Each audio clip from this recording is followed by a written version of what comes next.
Muito bem-vindos a esta sessão. Esperemos que seja uma viagem agradável até um dos autores famosos do estoicismo, porque é um dos autores que, quando se fala de filosofia estoica, aparece sempre referenciado.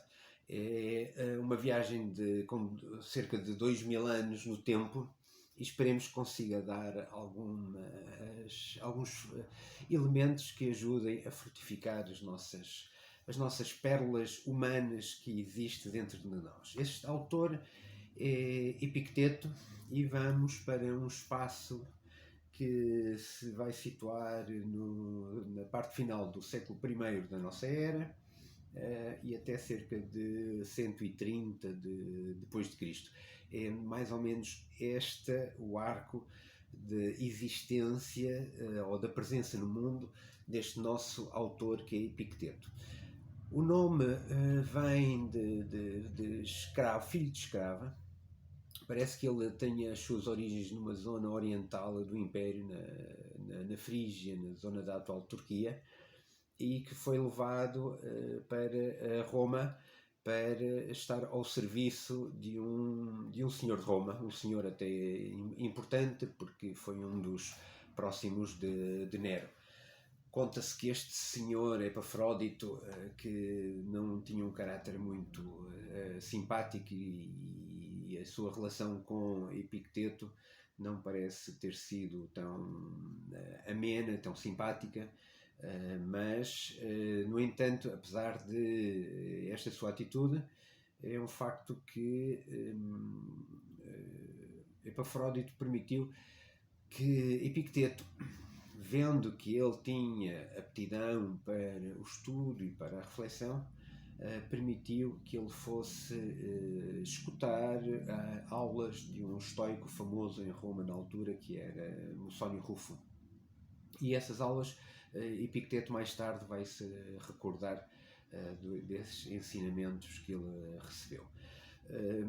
Pouco se sabe, normalmente estes autores têm sempre esta característica.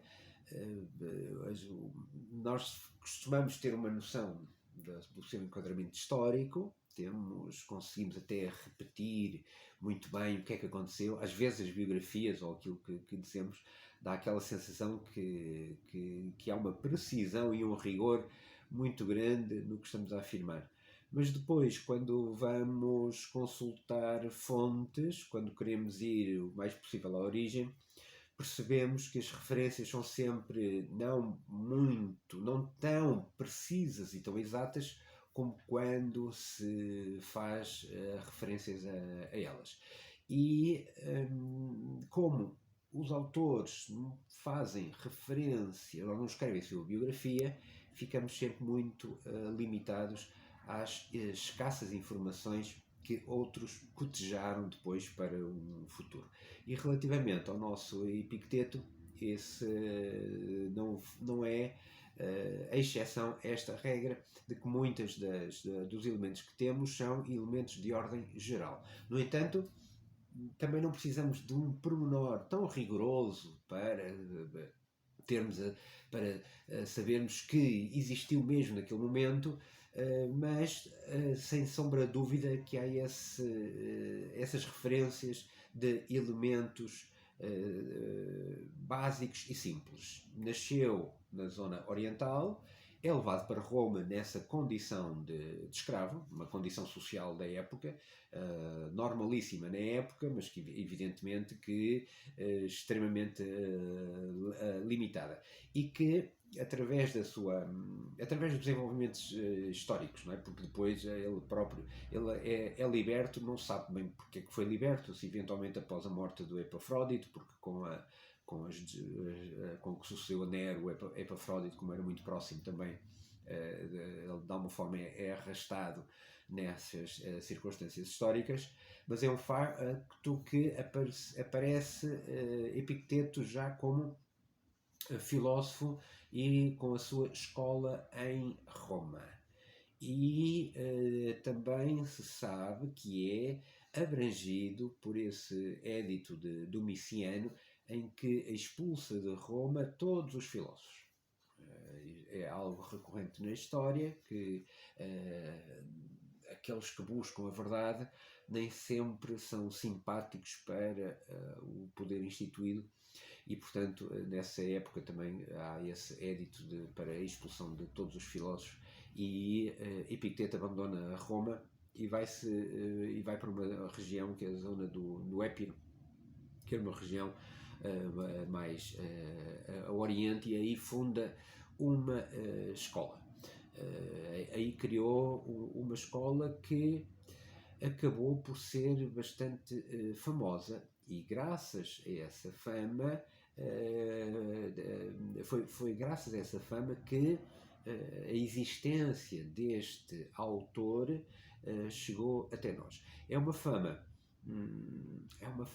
podemos dizer, é uma fama que nos impressiona, porque alguém que nasce nesta condição, alguém que vem ao mundo de uma condição social altamente desfavorecida, devia ser da condição mais baixa da pirâmide social, consegue cumprir o seu papel, consegue cumprir o seu dever, consegue cumprir aquilo que estava dentro dele, e desenvolve-se, cria a sua escola, e essa escola acaba por atrair personagens, atrair pessoas, e conta-se que ia gente de várias partes do Império para escutar Epicteto. Um desses que escutou Epicteto foi Flávio Arriano, que será o oficial do exército romano, que, apaixonado pela filosofia, apaixona-se tanto pelo seu mestre Epicteto, que acaba por recolher os seus ensinamentos. A fama, podemos dizer mesmo fama, porque também se conta que o imperador Adriano terá visitado Epicteto. Terá visitado Epicteto nessa sua escola no Épiro. E impressiona-nos, volto a referir, impressiona-nos esta figura que, volto a referir outra vez, que, nascendo na condição que nasceu, acaba por atingir este patamar onde um imperador, o personagem que no Ocidente tinha o maior poder na altura, se digna ir visitá-lo. É curioso que Epicteto tinha dois personagens que muito respeitava e muito venerava, que era Sócrates e Diógenes. Sócrates como o grande Sócrates naquela grande viragem da filosofia, e portanto em que dá uma forma a uma humanização da filosofia, onde há uma preocupação pelo quem sou, e portanto e a filosofia torna-se mais popular. A filosofia desce à rua, Sócrates andava pela rua, e depois Diógenes também conta-se que andava com a sua lanterna à procura de um homem. Portanto, também desce à rua na busca dessa humanidade que há dentro de cada ser humano. Este paralelismo é curioso, porque com Diógenes, que acaba por ser visitado por Alexandre, na altura quando Alexandre conquista a Grécia, depois também quer ver o filósofo que era famoso, o Diógenes, e aqui Adriano também quer visitar Epicteto, que já famoso na sua escola. Este paralelismo é interessante, e não só por isto. Por exemplo, Sócrates também não deixou elemento nenhum escrito. O que nós conhecemos de Sócrates, fundamentalmente, é tudo graças ao Sócrates platónico, portanto a um discípulo, a um elevadíssimo discípulo, que lá está, que coloca na sua boca aquilo que Sócrates terá dito, e também muitas das coisas que Platão pensava e que colocou na boca desse personagem dos seus diálogos. Epicteto, desculpem, de Diógenes também há muitas histórias do seu exemplo de vida, e de Epicteto também não ficou nenhum elemento escrito. Epicteto não se preocupava com o elemento escrito, preocupava-se com uma palavra oral. Era essa a sua vocação de transmissão direta dos ensinamentos, e por isso essa necessidade, esse querer ter uma escola, e nessa escola poderem nos escutar. E este paralelismo é interessante, e até, eventualmente, poderíamos fazer paralelismo com outros autores que dos quais não temos material escrito, mas, no entanto, marcaram profundamente a história da humanidade. Os grandes fundadores de religiões, que eram um Buda, que era um Jesus Cristo, que também nada escreveram, e, no entanto, marcaram profundamente a história da humanidade. Significa isto que não é apenas a escrita que vai marcar, a escrita marca, e a escrita é importantíssima porque permite-nos chegar ao pensamento de escutar o pensamento de outros autores, não é? De outros tempos. Nos dias de hoje podemos escutar o pensamento desses autores. Se não fosse ter-nos deixado esses escritos, seria tremendamente terrível. Mas o que é curioso é que alguns deles não se preocupam em ser eles próprios a deixar isso, mas dá a sensação que a sua força, a sua vivência, a irradiação que tem dentro de si é tão intensa, tão profunda, que outros o farão por eles. E aparece sempre algum discípulo que acaba por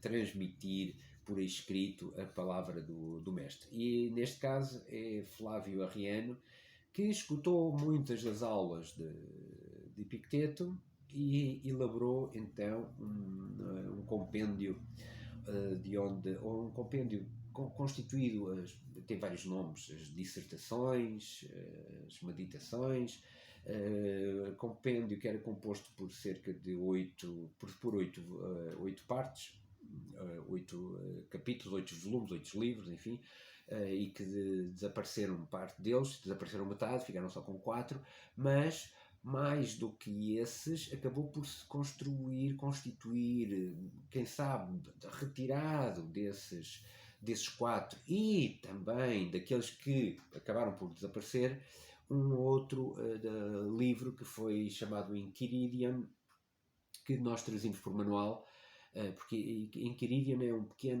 o que está à mão, e portanto é um livro que está à mão para a resolução dos nossos problemas, e por isso é um manual, e é um manual de Epicteto. E esse manual de Epicteto é que foi bastante famoso, começou a ser já no século VI. Há um autor, Simplício, que faz uns comentários vastíssimos ao livro, e durante a Idade Média e até à época moderna, as edições desse Enchiridion vão existir e chegam até aos nossos dias com a frescura total daquilo que é um estoicismo. Epicteto, às vezes, ao preparar até esta apresentação, estava-me a ocorrer: e se não tivesse existido Epicteto?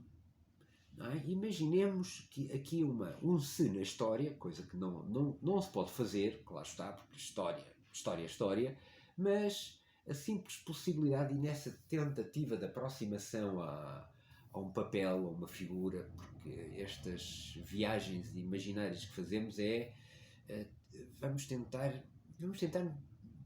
compreender um pouco o que é que terá acontecido, o que é que aquele personagem terá vivido. E nesse exercício colocamos esta hipótese: se houvesse um buraco, houvesse um hiato, ou uma simples possibilidade, imaginemos que Arriano não tivesse assistido às aulas, mais ninguém tinha registado nenhum pensamento de Epicteto, e Epicteto eventualmente seria um daqueles nomes, um dos muitíssimos nomes de autores clássicos dos quais não nos restou nenhuma obra, e apenas é um simples nome. Se isso tivesse acontecido,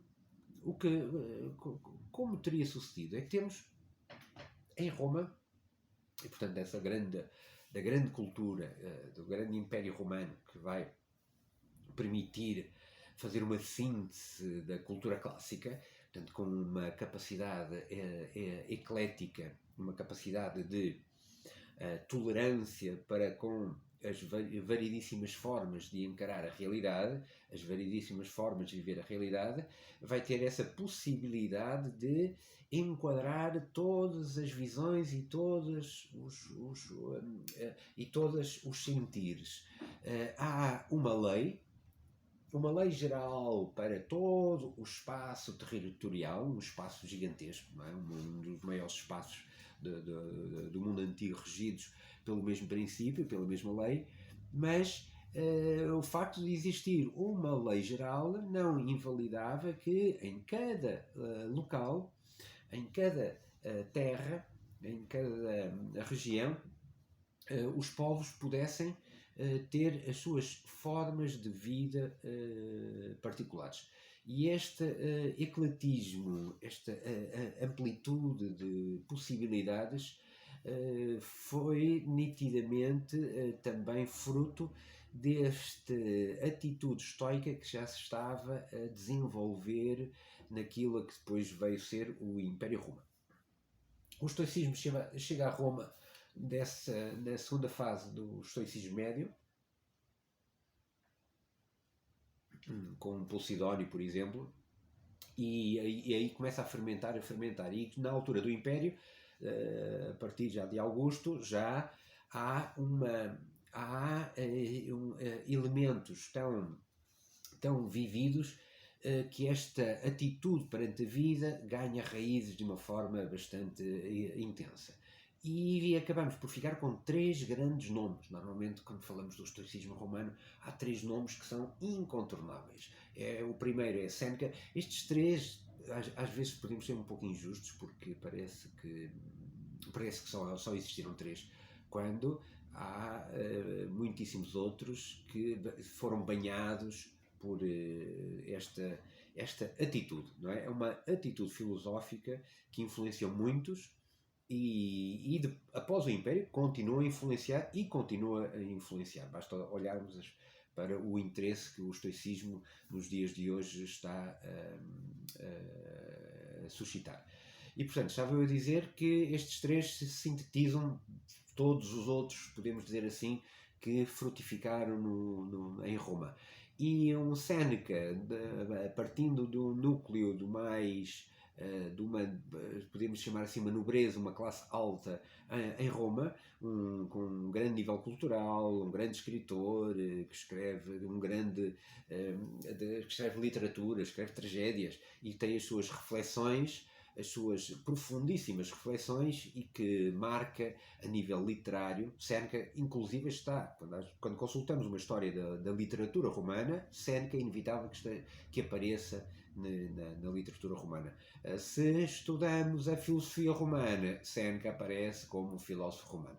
Portanto, Sêneca está nesse local, nesse patamar de grande influência que teve no meio cultural romano. E no outro ponto temos Marco Aurélio. Marco Aurélio já a falecer em 180 depois de Cristo.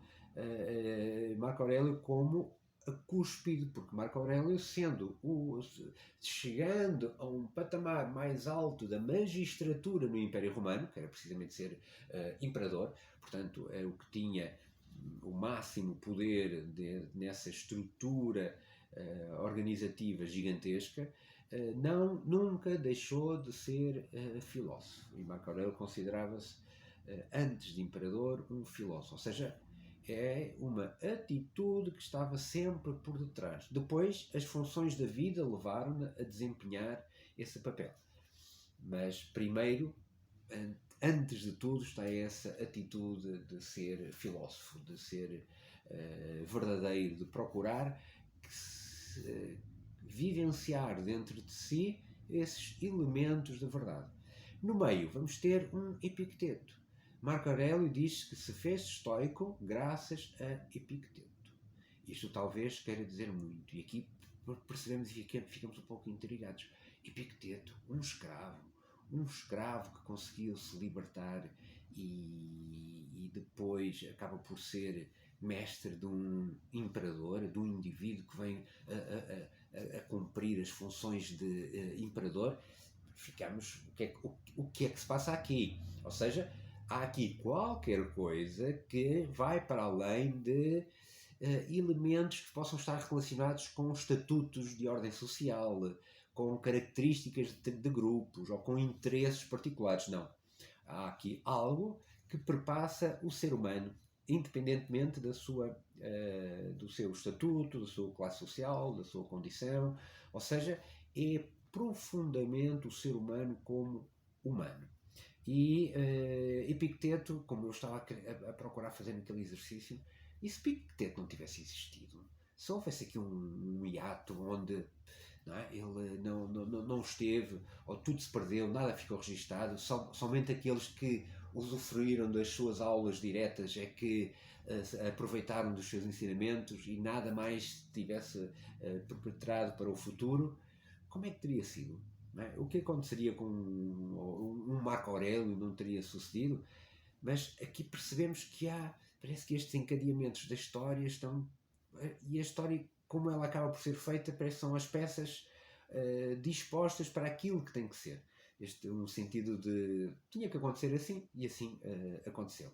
Bem, um Epicteto que acaba por ser mestre do Marco Aurélio, por isso podemos perceber que há aqui interesse profundíssimo ou melhor, aquilo que Epicteto tratou não pode ter sido coisas banais, não pode terem sido coisas momentâneas, não pode ter sido elementos que não são, senão, profundamente humanos.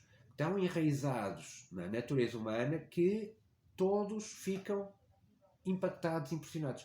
Todos, bem, podemos dizer todos, se calhar estou a exagerar, mas aqueles que já sentem dentro de si uma certa inquietação, uma certa perturbação, aqueles que se interrogam, aqueles que se querem entender um pouco mais um sentido profundo da vida para além das circunstâncias que estão a viver, para além daqueles momentos que estamos momentos agradáveis em que tudo vai bem e momentos desagradáveis em que estamos a sofrer e estamos com sorrisos ou estamos com lágrimas e estamos nessa roda, não é? Roda de prazer e roda de dor, e vamos vivendo isso, mas quando se quer compreender o porquê disso, quando nos colocamos numa posição em espera, mas isto está a acontecer porquê? Mas eu agora estou a sofrer porquê? Mas eu agora estou alegre, feliz, contente, mas porquê? Quando dentro de nós já despertam estas questões, é evidente que a mensagem de Epicteto tocaria profundamente. Não haveria possibilidade de escaparmos àquilo que Epicteto disse se em nós já estivessem estas inquietações. Se em nós já tivesse essas sementes de uma atitude filosófica. O fundador da Nova Acrópole, o professor Jorge Livraga, costumava dizer que todos os humanos são filósofos. Todos, sem exceção. Ou seja, que a atitude filosófica é inata na condição humana. O que sucede é que alguns já têm esses elementos a começar a serem desenvolvidos. Outros mais desenvolvidos, enfim. Mas uns têm isso, já começa a crescer essa planta. Noutros, ainda é uma semente que está para rebentar. Mas todos têm essa semente dentro de si, porque essa podemos dizer, é a condição da natureza humana. É próprio da natureza humana. E com os elementos que agora iremos abordar de Epicteto, vamos aproximar-nos e vamos ver essas atitudes. Bem, sabendo pouco do que Epicteto disse, da sua forma até de organizar a escola, parece que a escola seria muito intensa. Essa escola que ele criou no Épiro, intensa no sentido de ser direta. O estoicismo, é curioso que o estoicismo acaba por ser uma uma continuação, uma forma mais elaborada do cinismo de Antístenes e do seu personagem mais saliente, que foi Diógenes. O próprio Zenão de Citium, o fundador da corrente estoica, primeiro esteve na escola cínica, e só depois é que, de longuíssimas reflexões, acabou por estabelecer os princípios daquilo que vai ser uma grande corrente filosófica. Uma corrente filosófica que passa pelos milénios, não é?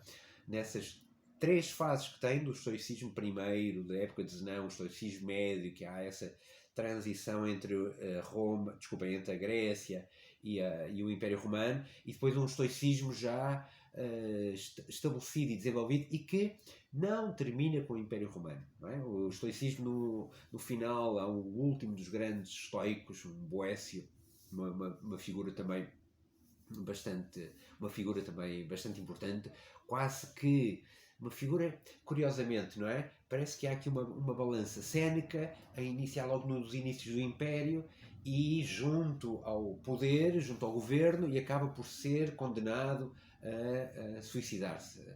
E há famosas pinturas dele a esvair-se em sangue no banho.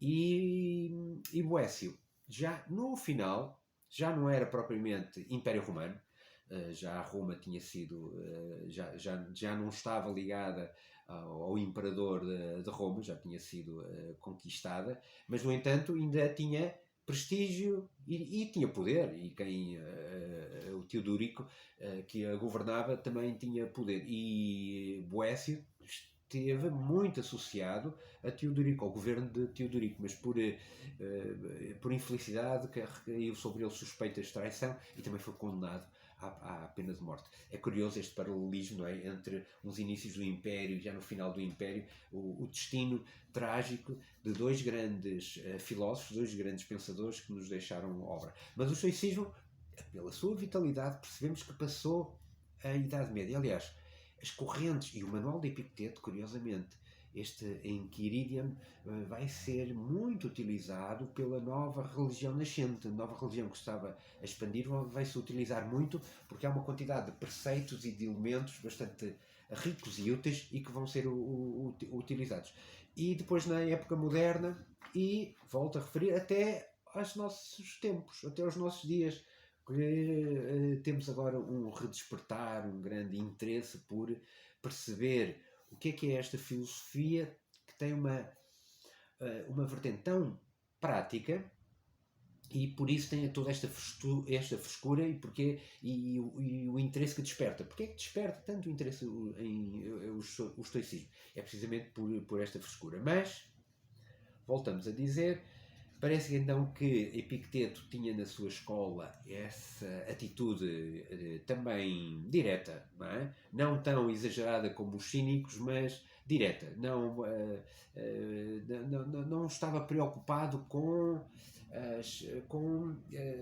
os efeitos que pudesse provocar nos outros. Não estava com a pedagogia tinha que ser uma pedagogia que transformasse, e ao transformar tinha que ser direto, e portanto as questões, os problemas, os temas eram colocados de forma frontal, para robustecer. Claro, sem uma resistência, sem uma fortaleza interior, como é que nós vamos querer estar e passar pela vida? Não é? Nos dias de hoje, talvez, como é tudo tão suave, quase que é impensável nós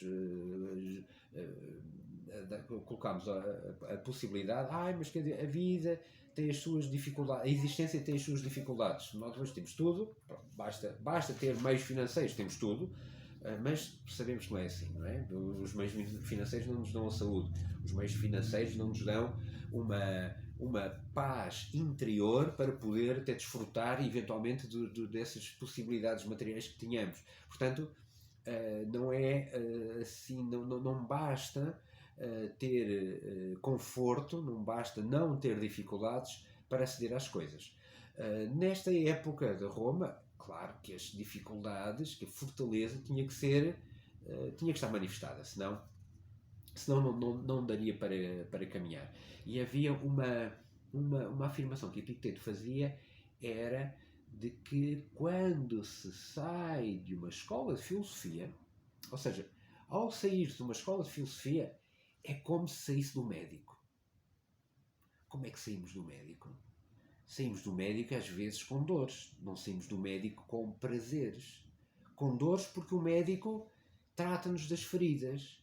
O médico, ao tratar das feridas, não nos está a dar nenhum prazer. Mas o médico está a fazer aquilo que é necessário fazer. Sem esse tocar na ferida, sem mexer naquilo que está débil, naquilo que está fraco, naquilo que não está bem, sem tratar disso, não poderemos melhorar. E portanto, da escola de Epicteto, também ao sair, tinha que sair com esses abalos, com essas inquietações, com essas perturbações. Podemos dizer que há uma parte em nós que fica instável, inquieta, perturbada. Sim, significa que estamos a sair da nossa zona de conforto. Quando estamos na zona de conforto, como hoje em dia muito se gosta de dizer, o que acontece? Está tudo tranquilo, estamos bem, estamos, não é? O mundo corre na perfeição. Mas se queremos desenvolver um pouco, se queremos crescer, no sentido de realizar aquilo que eu preciso realizar, não podemos estar continuamente nessa zona de conforto. Temos que daí sair e temos que nos pôr ao caminho. E ao colocarmos ao caminho, vamos encontrar as dificuldades inerentes. A filosofia é a ferramenta que vai permitir trabalhar a capacidade de enfrentar essas dificuldades.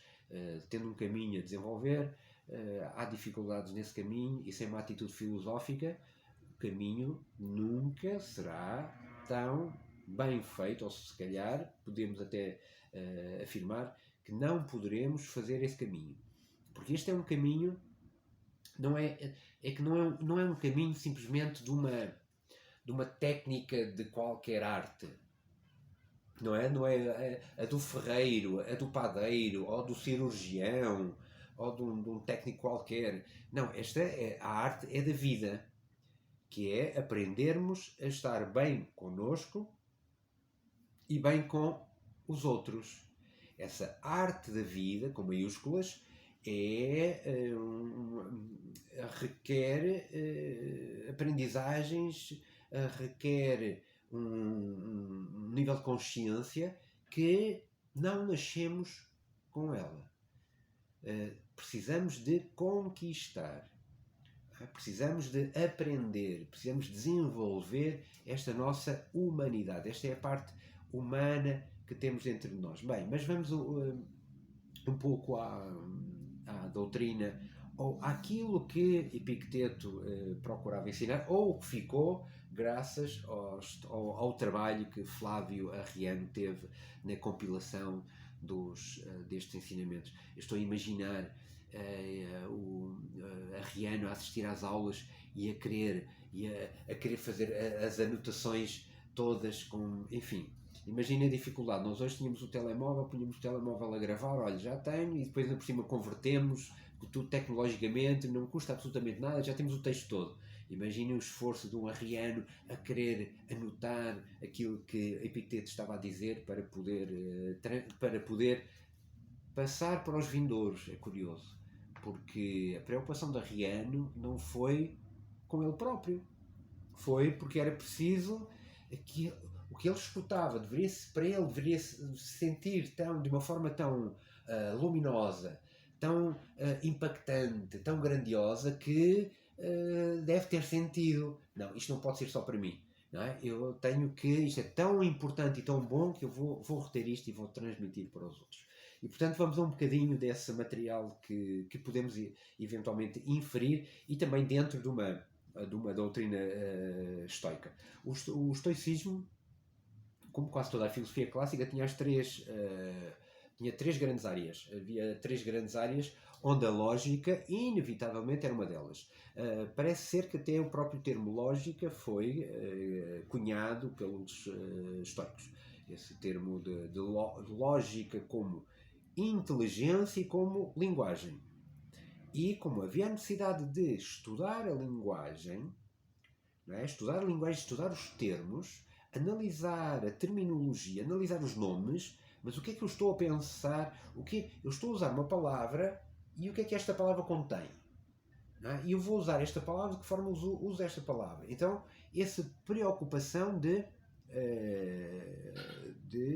estudar, de analisar as estruturas que se passam dentro da nossa cabeça.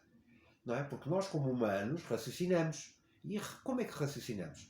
Essa área de investigação do estoicismo estava bem patente e era importantíssima. Mas Epicteto era curioso que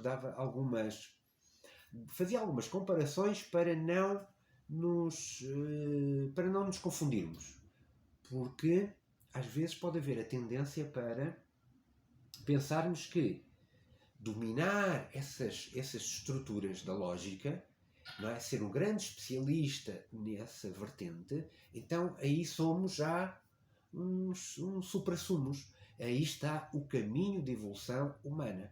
E Epicteto dizia, não, isso não é o caminho da evolução humana. Nós necessitamos disso. Necessitamos disso para caminhar. Mas essa não é a nossa finalidade. Aqui, evidentemente, que Epicteto recordava-se perfeitamente dos sofistas e de Sócrates. Porque os sofistas, na época de Sócrates, tinham grandes capacidades de argumentação, de raciocínio, de rebater qualquer tipo de afirmação, capacidades de memória fantásticas, ou seja, capacidades, podemos chamar, intelectuais, de uma grandeza imensa. Mas que isso não significa que se esteja a caminhar na direção do bem. Há algo mais. E, portanto, não é apenas essas capacidades, não são apenas essas capacidades de ordem intelectual, mental, que fazem o ser humano ser bom. Há algo mais. Portanto, estas capacidades intelectuais são ferramentas. E havia exemplos que Epicteto dava. Ele comparava a lógica como uma hospedaria. Não é? Vamos numa viagem, olha, temos aqui precisamos de repousar. Então essa hospedaria tinha que ser agradável, simpática, acolhedora, que nos permitisse precisamente restabelecer as energias. Ou seja, que fosse um local onde nos assegurássemos de que estivéssemos a fazer um bom caminho. Não é? E necessitamos dessas confirmações. Por isso, o pensamento, precisamos de certificar se estamos corretos ou incorretos. Mas estou a pensar bem ou estou a pensar mal? Não é? Mas será que isto é... será que está bem ou não? E, portanto, necessitamos dessa atitude. Uma outra imagem que ele usava era em todas as coisas precisamos de uma medida. Se queremos fazer algo, se queremos contar algo, precisamos de uma unidade de medida. Precisamos de marcar uma unidade de medida. Então ele dizia, se temos trigo para contar, precisamos de um alqueire. Este alqueire, para medir o trigo, era a lógica. Ou seja, há uma unidade de medida. Mas, evidentemente, nenhum de nós se alimenta do alqueire. O alqueire é um simples instrumento para podermos medir a quantidade de trigo. Aquilo que nos interessa é o trigo que nos vai dar o pão da vida. De outra forma, não seria. Portanto, a lógica como instrumento estava muito bem e era necessário e fundamental. Porque ele dizia, imaginem se nós compreendemos muito bem o que é o sentido de humano. Não é? O que é que está dentro do nome? Há um nome que nós usamos, homem ou humano, ser humano. O que é que esse nome contém? Esse nome contém algo, contém uma essência. E se nós estamos conscientes dessa essência, o que é que faremos? Faremos inevitavelmente, ou queremos fazer, queremos realizar essa essência. Caminhamos na direção daquilo que é o ser humano.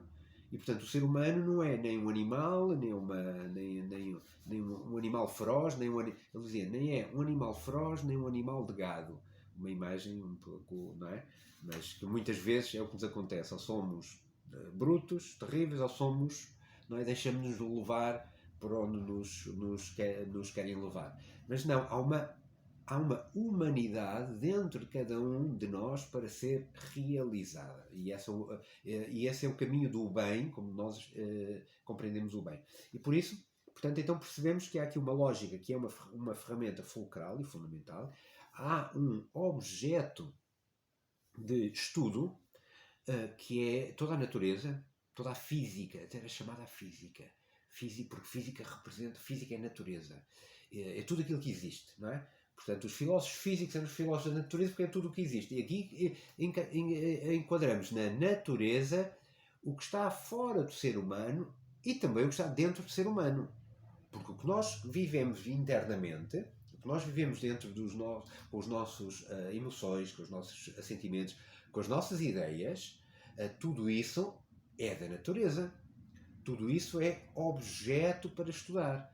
Tudo isso é para analisar. Tudo isso é para entender. E, portanto, essa realidade física ou a realidade do ser, e por isso uma das áreas era a ontologia, o estudo do ser, tudo isso é o vasto campo de representação onde eu estou. Havia uma imagem também interessante que Epicteto também usava, que era a imagem de um pomar.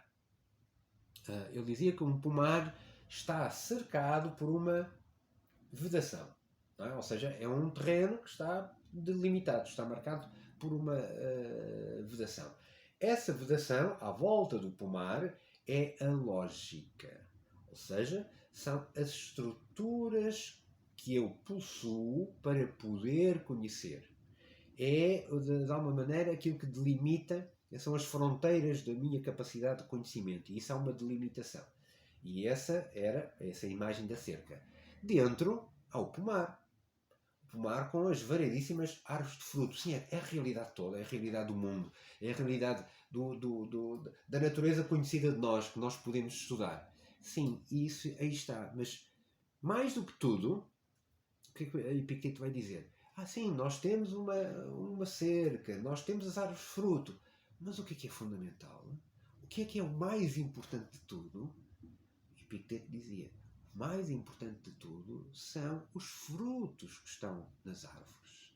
Porque se não há frutos nas árvores, para que é que serve um pomar? E Epicteto associava os frutos à moral. Ou seja, nós temos uma lógica que era a cerca, temos uma realidade de uma natureza que é todo o pomar, mas se aí não nascem frutos, é um campo estéril. Um pomar estéril, para que serve um pomar estéril? Convenhamos que é uma imagem triste ter um pomar onde não há fruto absolutamente nenhum. Então estes frutos são os atos dos seres humanos. Nós temos que realizar atos, temos que agir, temos que... o nosso ser manifesta-se através da ação. E sem estes atos concretos, simplesmente estamos num trabalho de argumentação, para quê? Há um pensamento muito curioso de Epicteto que demonstra muito bem isto, não é? Ou seja, pensamentos claríssimos, mas que depois a prática é exatamente oposta. Não tem absolutamente nada a ver com os pensamentos. Coisa que, imaginem, se Epicteto fazia referências a isto, hoje não estaremos muitíssimo melhor. Antes, pelo contrário, se calhar estas discrepâncias entre o que pensamos e o que fazemos podem ser abissais e muitas vezes quase difíceis de transpor. Todo o trabalho da filosofia é procurar unir o que pensamos ao que fazemos. O pensamento de Epicteto era claríssimo e simplesmente afirmava: estamos a mentir, mas temos uma quantidade imensa de argumentos para justificar que não se deve mentir. Ou seja, mentimos, mas explicamos, dizemos, justificamos que não se deve mentir. Ora, há aqui uma discrepância muito grande. Isto é esta dualidade que existe em nós. Este o facto de não haver uma união entre um pensamento e o ato em nós provoca desarmonia. É como se houvesse uma energia que passasse de cima para baixo. Se eu tivesse um canal de comunicação em que essa energia vem de cima para baixo e de baixo para cima, entre um pensamento e uma ação flui uma corrente de energia recíproca, e nesse movimento contínuo há reais frutos da aprendizagem, de experiências, de vivências que nos fazem crescer. Se isso não acontece, há um corte. E, portanto, começamos a viver em dois planos. Porque uma coisa é a minha realidade factual, o que eu faço, e é isso que conta para os outros, e outra coisa é as minhas boas intenções. Mas, diz o provérbio, não é? O inferno está repleto delas e, portanto, de nada serve. Bem, o estoicismo tem essa frescura que Epicteto conseguiu dar de uma forma tão intensa, que se mantém, e que talvez nos dias, e talvez mesmo atualmente, os pensamentos de Epicteto são fundamentais. Esse manual, e agora estamos quase para terminar, só para deixar umas indicações e umas reflexões básicas sobre esses seus pensamentos. Esse Enchiridion, que é o manual que foi elaborado, volto a referir, quase como uma espécie de, olha, a minha arma. É curioso, a palavra Enchiridion, também do grego, também pode servir, também pode desempenhar punhal, ou seja, uma arma que eu tenho à minha disposição, está na minha mão para poder utilizar. E este é um livro de mão, um pequeno livro para eu resolver os meus problemas. E é um autêntico livro de mão da vida, das múltiplas situações que temos na vida. É uma autêntica arte da vida. E começa por fazer a distinção entre aquilo que depende de nós e aquilo que não depende de nós. Esse é quase como se fosse um elemento central e basilar na doutrina de Epicteto. Se não conseguimos fazer isso, se isso em nós está confuso, está abaralhado, a partir daí os problemas têm toda a possibilidade de se avolumarem. Ou seja, é um trabalho que é necessário fazer a montante, que é ter claro, muito bem, o que é que eu domino. Não é? Dominus, domínio, tem a ver com o senhor. O que é o senhoreio? Não é? O que é que poder é que eu tenho sobre as realidades, não é? Sobre aquilo que eu vivo. E as realidades são as coisas que estão fora de mim e as coisas que estão dentro de mim. Tudo isso é realidade. Agora, que domínio é que eu tenho sobre isso? E Epicteto vai dizer que sobre o mundo exterior a nós, não temos poder nenhum sobre o mundo. Porque o mundo está sujeito a uma ordem cósmica. Não é? Essa é uma ordem cósmica que é Deus, não é? E que tem todo esse caminho, tem todo um sentido de evolução, há um destino, há uma providência. E estamos entregues a essa providência, portanto, inevitavelmente, aí não teremos... ou nos sintonizamos com essa providência, destino, ou evidentemente que vamos ter sempre dessintonias. Mas também a realidade que está à nossa volta, que poder temos sobre essa realidade? Pouquíssima ou nenhuma. E, portanto, o único poder que temos, o único poder que realmente depende de nós, é a nossa atitude interna. Ou seja, é a minha posição interior perante aquilo que eu vivo. Inclusive com o próprio nosso corpo. Não é? Porque o facto de eu ter domínio, eu sou senhor dos meus movimentos. Claro, eu tenho aqui todo um sistema de uma máquina que me permite utilizá-la para aquilo que eu quero, e nisso eu tenho domínio. Mas se me surge uma doença da qual eu não tive responsabilidade, sim, podíamos dizer, atenção, mas às vezes há doenças, se eu me alimentar mal, posso ficar doente. Claro, não se trata dessas doenças. Aquelas doenças que a natureza, por mais cuidado que tenhamos, também faz parte, não é?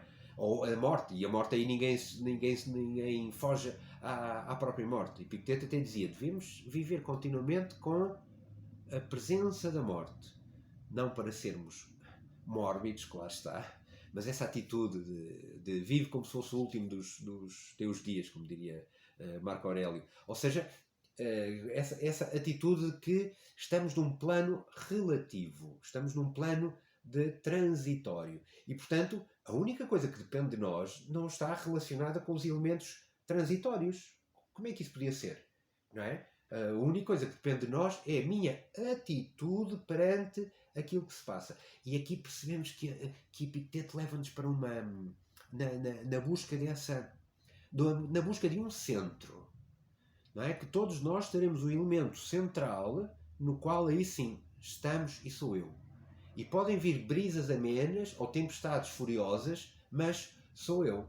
E aí estou eu. E o nosso poder está precisamente aí. Não está nas outras coisas. Porque o grande problema é que nós colocamos o poder nas outras coisas. E claro, e pomos o poder nas funções que desempenhamos. Daí que ele dizia, cuidado com as dignidades minúsculas. As dignidades são as posições sociais que podemos ter, as funções que desempenhamos, e às vezes andamos a correr atrás.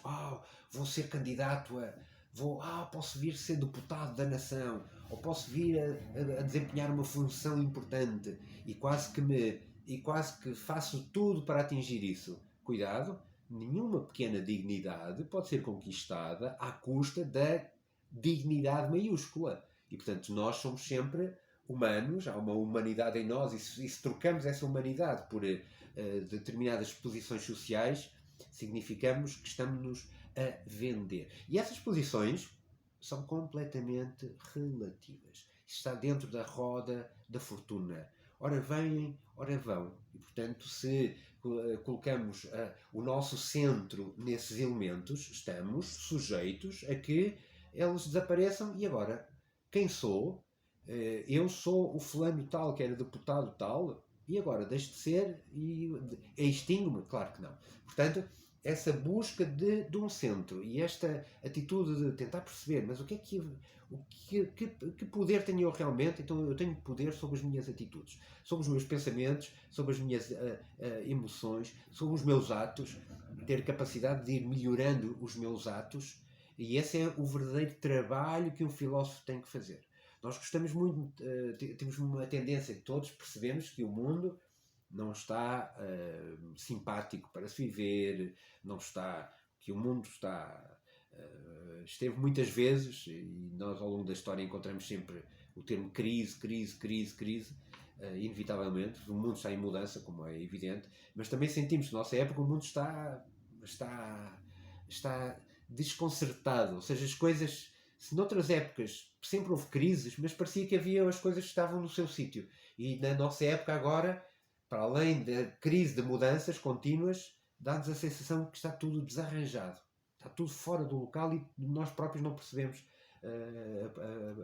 aquilo que está à nossa volta. E há uma tendência para, já que o mundo está mal, então quero melhorar o mundo, e quero melhorar o mundo, então vou melhorar o mundo. Mas é impossível melhorar o mundo se não nos melhoramos a nós mesmos. E aí começa o primeiro trabalho. A partir do momento em que me estou a melhorar, o mundo está a melhorar. E essa tentativa de, sim, há sempre um idealismo quando somos, então, numa etapa mais da nossa juventude, há sempre um idealismo natural que é, sentimos que o mundo está mal, o mundo tem que ser melhor, e queremos mudar o mundo. Queremos mudar os outros que estão à nossa volta, esquecendo de nos melhorarmos a nós mesmos. E isso não funciona. Portanto, o primeiro passo é esta melhora de si próprio. Portanto, o que é que depende de mim? Onde é que eu posso trabalhar? O que é que cresce em mim verdadeiramente através dos meus atos de autocontrole, de autodomínio? São esta vontade interna que tenho e um controle sobre meus pensamentos, meus sentimentos e meus atos. Depois, o manual de Epicteto tem variedíssimas coisas que não dá para nós estarmos a tratar, é uma oportunidade para cada um dar as suas leituras, e que são sempre refrescantes. Mesmo quando lemos e relemos e voltamos a ler, encontramos sempre uma frescura, uma água de vida fresca. Parece que é sempre a água de vida fresca que está a jorrar. E daí a importância que o estoicismo tem e o vigor que o estoicismo tem nos dias de hoje. Uma para terminar, o lidar com injúrias. Ou há variedíssimos exemplos que são autênticos manuais de vida. Por isso era mesmo manual. Ou seja, que há determinadas situações na vida em que nós, como é que vamos reagir? Sim, num banquete, se a comida não chega até ti, o que é que tens que fazer? Esperas tranquilamente e não vais ficar perturbado pela comida não chegar até ti. Se passaste na rua e ouviste uma injúria, o que é que vais fazer? Vais responder à injúria? Estar a responder à injúria é o mesmo que é estar a fazer o jogo que o injuriador quis que tu jogasses e de repente, quando damos por nós, já estamos a cair nesse jogo. Quando alguém disse mal de nós, há um pensamento muito interessante. Olha, fulano tal disse mal de ti, disse isto de ti. E a única resposta é tão simples, que é: olha, se ele só disse esses defeitos, é porque não conhece todos os outros que eu possuo. Portanto, aqui percebemos que é uma posição de não entrar não ser, ou melhor, ao sermos desafiados para jogos que outros nos lançam, não cairmos sem saber que estamos neles. Porque às vezes, de repente, quando damos por nós, o que aconteceu? Já estou a jogar. E a partir do momento em que eu aceito o jogo, já não há volta atrás. Já estamos no jogo. E muitos dos nossos problemas têm a ver com com às vezes elementos simples que poderíamos ter um pouco mais de autodomínio sobre nós e grande parte do sofrimento que sentimos nitidamente seria aliviado. Ou seja, não necessitaríamos de sofrer tanto. Isto para dizer o quê? Nós, na prática, temos acesso a ensinamentos fabulosos na grande arte da vida, na arte de estar aqui e agora e caminhar com os outros, porque temos que caminhar com os outros, e esses ensinamentos são disponíveis, mas lá está, até podemos ler, até podemos memorizar, mas que valor é que isso tem se não é vivido? E aqui a grande importância, e aqui o grande peso, e aqui o grande valor. O estoicismo é uma atitude filosófica para ser vivida. Não é algo para ser estudado.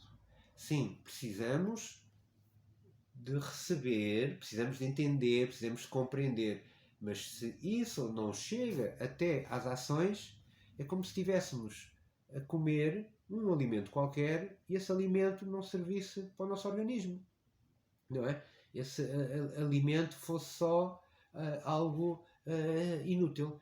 E isso não pode acontecer. Por isso esta frescura do estoicismo, esta capacidade que Epicteto teve de ir à essência da natureza humana, ir àquilo que é o próprio ser humano e às variedíssimas circunstâncias que tem na vida e a forma como deve atuar perante essas circunstâncias, esta capacidade, podemos dizer que Epicteto é um autêntico artista, um autêntico mestre da arte da vida. Não é um autêntico mestre da metafísica, ou dos conhecimentos ocultos, ou dos grandes segredos da natureza, mas é um grande mestre da arte da vida, que é aquilo que todo o ser humano neste momento necessita. Porque sem esta arte da vida, porquê é que queremos mais coisas? Porquê é que andamos em busca do alto da montanha se eu não consigo começar a subir a montanha? Às vezes parece que queremos chegar ao alto da montanha, mas não queremos dar os passos para começar a subir a montanha. E por isso, o que eu queria, então a minha mensagem é que há que dar passos. E estes passos que são simples, são acessíveis a cada um de nós, tendo a humildade no coração e cada um com a sua capacidade de se ir observando e melhorando. Tendo essa intenção de fazer um caminho para o bem, certamente que os nossos passos darão frutos e dando nós frutos, produzindo nós frutos, a humanidade está a melhorar-se. E se depois acrescentamos esses frutos a uma ação mais generosa para com quem está à nossa volta, então assim, aí podemos dizer que a água de vida está a correr com mais intensidade. Muito obrigado pela vossa atenção e espero que esta sessão sobre Epicteto e alguma desta abordagem possa ter despertado ainda mais apetite para desfrutar da obra deste autor. Muito obrigado.